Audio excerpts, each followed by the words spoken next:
Hello, in this video I'm going to show you how to do the conversion date and the conversion balance entries. All information is found pretty much in the same spot with some minor details to tell you. So let's go to the original Xero file, and then I'm going to go to the one that isn't completely restored, but I'm going to show you how to do it because my file has not been restored, but I'll show you what to do. Okay, so I'm going to share the original Xero file.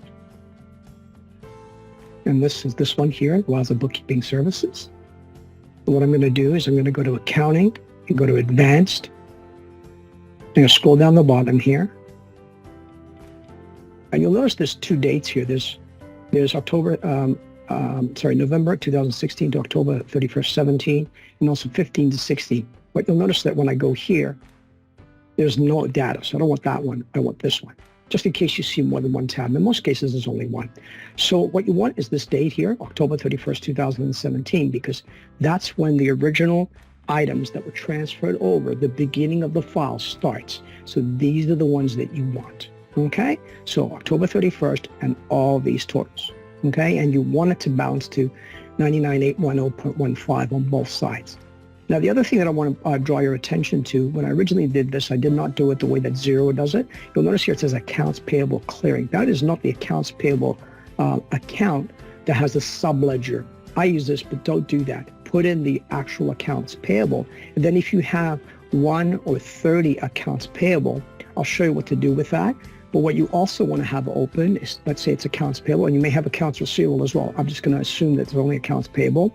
You also want to open up your accounts payable of October 31st, 2017. And where you go for that is you go Accounting. And normally these are starred, you'll see it, but if you need it, you can go to Reports. But here it is right here, Accounts Payable. And it opens up at the most current date. So what date do you want? You obviously want the same date as the conversion date. When you do the conversion balance, October 31st, 2017. And because I didn't use it, it's going to be 0, okay? So I'm going to go end of last fiscal year and change this to 17. And update. As you can see, I don't have anything. You may have 1, you may have 100. I don't know how many you've got, but you'll need this for later, okay? So now I'm going to show you how to enter this in the Xero file that was restored, okay? So I'm going to go to my other screen. Now, what I want you to understand is that this one here, I have not restored. I'm just going to take you to the area and what you're going to be doing, okay? So I'm going to go to Accounting. I'm going to go again to Advanced, same place. I'm going to go all the way down here to Conversion Balances. Okay? Now you'll notice here, this one's October 31st, 2022. It needs to be October 31st, 2017. So you'd like to change the conversion date up here.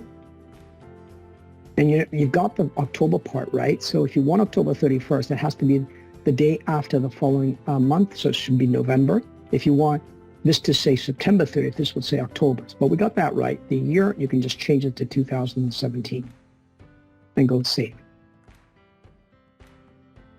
And now you notice that you've got it right. And now the other thing, notice there's an accounts payable. That's the one that you would use. I should have used, right? But I did not. And show all accounts. What you'll notice when I show all accounts, I only have a few accounts, whereas on my other side, I had a lot of accounts, right? So you can show them and put the numbers in. These are what I call the locked accounts, okay? And that's why they're here. But what I would do is if I had all my accounts, I would start with each one. Now, my very first one is 201, but I don't have 201 here. You can see that I don't. Okay, make sure you put the right debits and credits on the right side. And when you're done, if you have accounts payable and accounts receivable, you need to go to the subledger. Then you could enter that information as well from your reports, your AR summary and your AP summary as of October 31st. And that's all there is. And if you have any questions, please let me know.